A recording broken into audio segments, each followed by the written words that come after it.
दोस्तों क्रिकेट प्रेमियों, आज एक ऐसा मुकाबला खेला गया जिसने पूरी सीरीज की तकदीर तय कर दी। भारत और साउथ अफ्रीका, विश्व की दो सबसे खतरनाक टी20 टीमों के बीच दक्षिण अफ्रीका के भारत दौरे का 5वां और अंतिम टी20 इंटरनेशनल मुकाबला दुनिया के सबसे विशाल और ऐतिहासिक क्रिकेट स्टेडियम अहमदाबाद के नरेंद्र मोदी स्टेडियम में खेला गया। ये सिर्फ एक मैच नहीं, बल्कि इस पूरी सीरीज की फाइनल जंग थी। आपको याद दिला दें कि चौथा टी20 मुकाबला घने कोहरे और खराब मौसम की भेंट चढ़ गया था, जहां एक भी गेंद फेंकी बिना मैच रद्द करना पड़ा। उसी एक फैसले ने सीरीज का पूरा समीकरण बदल दिया। अब हालात ऐसे बन चुके थे कि भारत को सीरीज 3-1 से अपने नाम करने के लिए ये मुकाबला हर हाल में जीतना था, जबकि दक्षिण अफ्रीका के सामने सीरीज को 2-2 से बराबरी पर खत्म करने की चुनौती थी। ऐसे में दोनों टीमों ने इस निर्णायक मुकाबले के लिए अपनी पूरी ताकत झोंक दी। टॉस का सिक्का उछला और किस्मत ने साउथ अफ्रीका के कप्तान एडन मार्करम का साथ दिया। मार्करम ने बिना एक पल गंवाए पहले बल्लेबाजी करने का फैसला किया। अहमदाबाद की पिच पर शाम के समय बड़ा स्कोर खड़ा करना हमेशा से फायदेमंद माना जाता रहा है और साउथ अफ्रीका इसी रणनीति के साथ मैदान पर उतरा। दक्षिण अफ्रीका की पारी की शुरुआत करने के लिए जब क्विंटन डिकॉक और रीजा हेनरिक्स की अनुभवी और खतरनाक जोड़ी नरेंद्र मोदी स्टेडियम के खचाखच भरे मैदान पर उतरी तो पूरे माहौल में एक अलग ही तनाव देखने को मिला। दोनों बल्लेबाज अच्छी तरह जानते थे कि अगर आज सीरीज बचानी है तो शुरुआत से ही आक्रामक रुख अपनाना होगा। भारतीय आक्रमण की शुरुआत करने आए बाएं हाथ के तेज गेंदबाज अर्शदीप सिंह के पहले ही ओवर में डिकॉक ने अपनी क्लास का नमूना पेश कर दिया। ओवर की दूसरी और चौथी गेंद पर उन्होंने एक्स्ट्रा कवर की दिशा में 2 करारे चौके जड़ते हुए भारतीय फैंस को एक पल के लिए खामोश कर दिया। आज डिकॉक की बल्लेबाजी में वही पुरानी चमक दिखाई दे रही थी जिसने उन्हें दुनिया का सबसे खतरनाक ओपनर बनाया है। दूसरे छोर पर खड़े रीजा हेनरिक्स भी कहां पीछे रहने वाले थे। उन्होंने हार्दिक पांड्या के ओवर में अपनी कलाई का शानदार इस्तेमाल करते हुए पहले मिड विकेट के ऊपर से एक खूबसूरत शॉट जमाया और फिर अगली ही गेंद पर बैकवर्ड पॉइंट की दिशा में चौका जड़ दिया। देखते ही देखते भारतीय गेंदबाज पूरी तरह दबाव में आ गए। महज 5 ओवर के भीतर ही दक्षिण अफ्रीका का स्कोर बिना किसी विकेट के नुकसान के 50 रन के पार पहुंच चुका था, जो उनकी आक्रामक सोच और पिच पर उनके आत्मविश्वास को साफ दर्शा रहा था। पावर प्ले के आखिरी ओवर में जब गेंद हर्षित राणा के हाथ में सौंपी गई तो उन्होंने अपनी रफ्तार और सटीक बाउंसर से हेनरिक्स को चकमा दे दिया। हेनरिक्स का बल्ला हवा में उठा और तिलक वर्मा ने एक शानदार कैच पकड़ते हुए भारत को पहली बड़ी सफलता दिलाई। इसके बाद क्रीज पर आए साउथ अफ्रीका के कप्तान एडन मार्करम और युवा सनसनी ट्रिस्टन स्टब्स। दोनों ने आते ही भारतीय गेंदबाजों पर दबाव बनाना शुरू कर दिया। बीच की ओवरों में जब कप्तान सूर्य कुमार यादव ने अपने सबसे भरोसेमंद हथियार दुनिया के नंबर 1 स्पिनर कुलदीप यादव और रहस्यमयी वरुण चक्रवर्ती को गेंद सौंपी तो पूरे स्टेडियम को उम्मीद थी कि अब विकेट गिरेंगे और रन गति पर ब्रेक लगेगा। लेकिन मार्करम और स्टब्स का इरादा कुछ और ही था। कुलदीप यादव की पहली ही गेंद पर मार्करम ने क्रीज से बाहर निकलते हुए लॉन्ग ऑन के ऊपर से एक 90 मीटर लंबा गगनचुंबी छक्का जड़ दिया, जिससे भारतीय खेमे में हलचल मच गई। इसके बाद वरुण चक्रवर्ती के ओवर में ट्रिस्टन स्टब्स ने लगातार 2 गेंदों पर 2 बड़े छक्के लगाकर भारतीय स्पिन के जादू को पूरी तरह बेअसर कर दिया। मार्करम की बल्लेबाजी आज किसी कविता से कम नहीं लग रही थी। उन्होंने मैदान के हर हिस्से में रन बटोरे, कभी कवर्स के ऊपर से शानदार लॉफ्टेड ड्राइव तो कभी स्पिनरों के खिलाफ उनके ट्रेडमार्क स्वीप शॉट्स। भारतीय गेंदबाजों को उन्होंने एक पल के लिए भी सांस नहीं लेने दी और महज 32 गेंदों में अपना अर्धशतक पूरा कर लिया। दूसरे छोर से ट्रिस्टन स्टब्स ने भी अपनी ताकत का जबरदस्त प्रदर्शन किया। उन्होंने सिर्फ 40 रनों की तेज तर्रार पारी खेली और मार्करम के साथ मिलकर 85 रनों की अहम साझेदारी खड़ी कर दी, जिसने मैच का रुख पूरी तरह दक्षिण अफ्रीका की ओर मोड़ दिया। हालांकि आखिरकार वरुण चक्रवर्ती ने अपनी घातक गुगली से स्टब्स को चकमा दिया और उन्हें क्लीन बोल्ड कर भारत को बड़ी राहत दिलाई। और यहीं से भारतीय टीम ने मुकाबले में वापसी करने की पूरी कोशिश शुरू कर दी। अंतिम ओवरों में जैसे जैसे मैच अपने निर्णायक मोड़ की ओर बढ़ रहा था, वैसे वैसे पूरे नरेंद्र मोदी स्टेडियम को लगने लगा था कि अब भारतीय गेंदबाज शिकंजा कस लेंगे और दक्षिण अफ्रीका को बड़े स्कोर तक पहुंचने से रोक लेंगे। लेकिन तभी इस मुकाबले ने ऐसा खतरनाक मोड़ लिया जिसने मैदान में बैठे हर दर्शक की सांसें थाम दी। जब दक्षिण अफ्रीका की पारी अपने आखिरी चरण में पहुंच चुकी थी, तब कप्तान सूर्य कुमार यादव ने अपने सबसे भरोसेमंद death over specialist Arshdeep Singh को गेंद थमाई। अर्शदीप ने आते ही अपनी सधी हुई लाइन और लेंथ का शानदार नमूना पेश किया और सेट हो चुके खतरनाक कप्तान एडन मार्करम को एक बिल्कुल परफेक्ट और घातक यॉर्कर थमा दी। मार्करम के पास इस गेंद का कोई जवाब नहीं था। गेंद सीधे स्टंप से जा टकराई और मार्करम क्लीन बोल्ड होकर पवेलियन लौट गए। उस पल नरेंद्र मोदी स्टेडियम में शोर ऐसा था मानो भारत ने मुकाबले पर अपनी मजबूत पकड़ बना ली हो। हर किसी को यही लगने लगा था कि अब दक्षिण अफ्रीका की पारी 170 रनों के आसपास ही सिमट जाएगी और भारत पूरी तरह मैच में लौट आएगा। लेकिन क्रिकेट अनिश्चितताओं का खेल है और असली तूफान तो अभी आना बाकी था। क्योंकि क्रीज पर कदम रख चुके थे लंबे चौड़े कद के विस्फोटक बल्लेबाज डोनोवन फेरेरा। फेरेरा ने क्रीज पर आते ही बिना किसी देरी के अपने इरादे साफ कर दिए।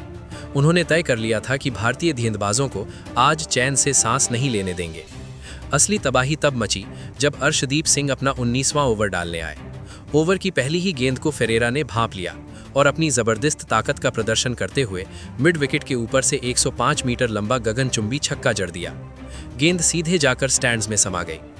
अर्शदीप ने अगली गेंद पर वापसी करने की कोशिश की और बाउंसर फेंकी, लेकिन फेरेरा की ताकत के आगे वो भी बेअसर साबित हुई।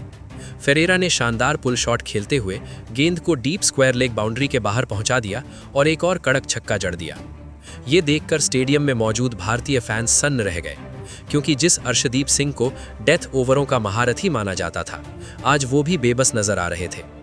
ओवर की 5वीं गेंद पर फेरेरा ने एक्स्ट्रा कवर की दिशा में एक खूबसूरत चौका जमाया और इस तरह अकेले डोनोवन फेरेरा ने अर्शदीप के उस ओवर से 18 बहुमूल्य रन बटोर लिए। ये ओवर भारतीय टीम की पूरी रणनीति और मनोबल को ताश के पत्तों की तरह बिखेरने के लिए काफी था। लेकिन फेरेरा का हमला यहीं नहीं रुका। उन्होंने दूसरे छोर पर खड़े मार्को यानसेन को भी पूरी तरह प्रोत्साहित किया। यानसेन ने भी अपनी लंबी बाजुओं का शानदार इस्तेमाल किया। पारी की आखिरी 2 गेंदों पर हर्षित राणा की गेंदबाजी का सामना करते हुए उन्होंने पहले एक उपयोगी चौका जड़ा और फिर अंतिम गेंद पर जबरदस्त तेजी दिखाते हुए 2 रन दौड़कर पूरे कर लिए। डोनोवन फेरेरा के इन विनाशकारी बड़े हिट्स और कॉर्बिन बॉश के साथ क्रीज पर बिताए गए उन कुछ पलों की छोटी लेकिन बिजली जैसी तेज साझेदारी ने मुकाबले का रुख पूरी तरह दक्षिण अफ्रीका की ओर मोड़ दिया। इन अंतिम ओवरों की तूफानी बल्लेबाजी के दम पर दक्षिण अफ्रीका ने अपने 20 ओवरों में 5 विकेट के नुकसान पर 187 रनों का एक विशाल और हिमालय जैसा स्कोर खड़ा कर दिया। फेरेरा ने अपनी छोटी सी पारी में जिस तरह की मारक क्षमता दिखाई, उसने भारतीय ड्रेसिंग रूम में चिंता की लहर दौड़ा दी, क्योंकि अब भारत को सीरीज जीतने के लिए अहमदाबाद की इस ऐतिहासिक पिच पर एक रिकॉर्ड रन चेज करना था। ये स्कोर सिर्फ रन बोर्ड पर ही बड़ा नहीं था, बल्कि मानसिक रूप से भी बेहद चुनौतीपूर्ण था। साथ ही इसने दक्षिण अफ्रीकी गेंदबाजों को नई ऊर्जा और जबरदस्त आत्मविश्वास दे दिया था कि वे आज इस सीरीज को ड्रॉ करा सकते हैं। ये लक्ष्य अहमदाबाद की सपाट पिच पर भी किसी भी टीम के लिए पहाड़ जैसा था। भारतीय गेंदबाजों के लिए ये दिन काफी थका देने वाला साबित हुआ, क्योंकि दक्षिण अफ्रीकी बल्लेबाजों ने पहले ओवर से लेकर आखिरी गेंद तक अपना खौफनाक दबदबा बनाए रखा। भारतीय गेंदबाजों में केवल हर्षित राणा ही थोड़े किफायती नजर आए, जबकि बाकी सभी को इस अफ्रीकी तूफान का सामना करना पड़ा। और अब पूरी जिम्मेदारी भारतीय बल्लेबाजों के कंधों पर थी। अगर भारत को सीरीज अपने नाम करनी थी तो उन्हें 188 रनों के इस विशाल लक्ष्य को पार करना ही होगा। करोड़ों भारतीय प्रशंसकों की उम्मीदें, सीरीज पर कब्जा करने का दबाव और अहमदाबाद का यह ऐतिहासिक मैदान, सब कुछ अब भारतीय बल्लेबाजों की अग्नि परीक्षा लेने को तैयार था। इस महामुकाबले में भारत की ओर से पारी की शुरुआत करने के लिए मैदान पर उतरी युवा सनसनी अभिषेक शर्मा और अनुभवी व भरोसेमंद संजू सैमसन की जोड़ी। जैसे ही दोनों बल्लेबाज क्रीज पर पहुंचे, पूरे नरेंद्र मोदी स्टेडियम में ऐसा शोर गूंज उठा मानो आसमान ही फट पड़ेगा। लक्ष्य बड़ा था, दबाव जबरदस्त था, लेकिन अभिषेक शर्मा ने आते ही अपने तेवर दिखा दिए। अभिषेक ने क्रीज पर कदम रखते ही अपनी वही चिर परिचित विस्फोटक शैली अपनाई और दक्षिण अफ्रीका के सबसे खतरनाक तेज गेंदबाज एनरिक नॉर्किया का स्वागत ऐसे अंदाज में किया कि नॉर्किया भी कुछ पल के लिए सकते में आ गए। 150 किलोमीटर प्रति घंटे की रफ्तार से आने वाली गेंदों को अभिषेक ने अपनी कलाई के जादू से बाउंड्री के दर्शन कराए। ओवर की पहली 3 गेंदों पर लगातार 3 करारे चौके जड़ते ही स्टेडियम में मौजूद लाखों दर्शक जोश से झूम उठे। अभिषेक की बल्लेबाजी देखकर ऐसा लगने लगा था कि आज वो अकेले दम पर ही ये मैच खत्म कर देंगे, लेकिन तभी किस्मत ने अचानक करवट ली। जब अभिषेक महज 14 गेंदों में 30 रन बनाकर बेहद खतरनाक नजर आ रहे थे, उसी समय लुंगी एंगिडी ने अपनी चालाकी दिखाई। एंगिडी ने एक सटीक स्लोअर कटर डाली, जिस पर बड़ा शॉट खेलने के प्रयास में अभिषेक चूक गए और मिड ऑफ पर एक आसान सा कैच थमा बैठे। अभिषेक के आउट होते ही मानो भारतीय पारी पर ग्रहण लग गया। इसके बाद क्रीज पर आए दुनिया के नंबर 1 T20 बल्लेबाज और भारतीय कप्तान सूर्य कुमार यादव, जिनसे आज एक जिम्मेदार कप्तानी पारी की उम्मीद थी, लेकिन आज किस्मत उनका साथ नहीं दे रही थी। वो महज 10 रन बनाकर तबरेज शम्सी की फिरकी में फंस गए और LBW आउट होकर पवेलियन लौट गए। भारतीय दर्शक अभी इस झटके से उबर भी नहीं पाए थे कि विकेटों का पतन जारी रहा। तिलक वर्मा और हार्दिक पांड्या भी मार्को यानसेन की अतिरिक्त उछाल और रफ्तार के सामने पूरी तरह असहाय नजर आए। यानसेन की एक तीखी बाउंसर तिलक के बल्ले का ऊपरी किनारा लेकर सीधे विकेटकीपर के दस्तानों में समा गई और अगली ही ओवर में हार्दिक पांड्या भी महज 5 रन बनाकर एक गैर जरूरी शॉट खेलते हुए पवेलियन लौट गए। एक समय पर हालात इतने भयावह हो चुके थे कि भारतीय पारी ताश के पत्तों की तरह बिखरती हुई दिखाई देने लगी। उम्मीदों के बोझ तले दबे आक्रामक बल्लेबाज शिवम दुबे भी आज कुछ खास नहीं कर सके और केवल 12 रन बनाकर क्लीन बोल्ड हो गए। स्कोर बोर्ड पर नजर डालें तो भारत का स्कोर अब 11 विकेट के नुकसान पर सिर्फ 110 रन था और जीत भारत से कोसों दूर नजर आ रही थी। लेकिन इन लगातार गिरते विकेटों के बीच एक योद्धा ऐसा था जिसने हार मानने से इनकार कर दिया था और वो थे संजू सैमसन। संजू ने एक छोर को ऐसी मजबूती से थाम रखा था कि दक्षिण अफ्रीकी गेंदबाज भी उन्हें देखकर हैरान रह गए। उन्होंने शुरुआत में बेहद समझदारी दिखाई, अपनी पारी को सिंगल डबल के सहारे आगे बढ़ाया और पिच के मिजाज को भली भांति समझा। जैसे ही संजू सेट हुए, उन्होंने दक्षिण अफ्रीकी गेंदबाजों पर करारा प्रहार शुरू कर दिया। कवर्स के ऊपर से लगाए गए उनके कुछ क्लासिक और अद्भुत ड्राइव इतने शानदार थे कि क्रिकेट के दिग्गज भी उन्हें देखकर अपनी आंखें मलने को मजबूर हो गए। स्पिनरों के खिलाफ संजू ने अपने पैरों का ऐसा बेहतरीन इस्तेमाल किया कि लॉन्ग ऑन और मिड विकेट के ऊपर से गेंदें सीधे स्टेडियम के बाहर जा गिरीं। संजू की बल्लेबाजी में आज एक अलग ही आत्मविश्वास और गजब की शांति झलक रही थी। उन्होंने बेहद तेजी से महज 35 गेंदों में अपना अर्धशतक पूरा किया और अर्धशतक पूरा करते ही संजू ने अपना असली गेयर बदला, जिससे मुकाबला एक बार फिर उस मोड़ पर आ पहुंचा जहां से भारत की जीत की उम्मीदें दोबारा परवान चढ़ने लगीं। संजू की हर बाउंड्री के साथ दक्षिण अफ्रीकी कप्तान एडन मार्क्रम के चेहरे की हवाइयां उड़ती जा रही थीं। उन्हें समझ ही नहीं आ रहा था कि इस क्लासिक बल्लेबाज को आखिर रोका कैसे जाए। संजू सैमसन ने साफ कर दिया था कि जब तक वो क्रीज पर मौजूद हैं, दक्षिण अफ्रीका के लिए जीत इतनी आसान नहीं होने वाली। अब हालात ये थे कि भारत को जीत के लिए अंतिम 4 ओवरों में 48 रनों की एक बेहद कठिन और लगभग नामुमकिन सी लगने वाली चुनौती का सामना करना था। पूरे नरेंद्र मोदी स्टेडियम में एक पल के लिए सन्नाटा पसर गया था, क्योंकि शीर्ष क्रम के 5 बड़े बल्लेबाज पवेलियन लौट चुके थे और इस नाजुक मोड़ पर संजू सैमसन का साथ देने के लिए अब केवल निचले क्रम के बल्लेबाज ही बचे थे। ऐसे नाजुक और दबाव भरे हालात में क्रीज पर उतरे विदर्भ के निडर विकेटकीपर बल्लेबाज जितेश शर्मा। जितेश ने जैसे ही मैदान पर कदम रखा, उनकी बॉडी लैंग्वेज ने ही साफ कर दिया कि वो हार मानने नहीं आए हैं। आंखों में आत्मविश्वास, चेहरे पर संयम और दिमाग में सिर्फ जीत का लक्ष्य। 17वां ओवर लेकर आए ऑटनील बाटमैन और ओवर की दूसरी ही गेंद पर जितेश शर्मा ने अपनी कलाई का शानदार इस्तेमाल करते हुए मिड विकेट की दिशा में एक बिजली जैसा चौका जड़ दिया। ये चौका सिर्फ रन नहीं था, बल्कि पूरे नरेंद्र मोदी स्टेडियम में दोबारा जान फूंकने वाला पल था। दूसरे छोर पर संजू सैमसन आज बल्लेबाजी की चरम लय में नजर आ रहे थे। ऐसा लग रहा था मानो वो किसी अलग ही स्तर का क्रिकेट खेल रहे हों। हर गेंद को पहले से पढ़ना, सही समय पर शॉट और बेहतरीन प्लेसमेंट। आज संजू पूरी तरह अजेय दिखाई दे रहे थे। असली रोमांच तब शुरू हुआ जब दक्षिण अफ्रीका के कप्तान एडन मार्क्रम ने अपना सबसे बड़ा हथियार, दुनिया के सबसे तेज गेंदबाजों में शुमार एंड्रिक नॉर्किया को 18वां ओवर सौंपा।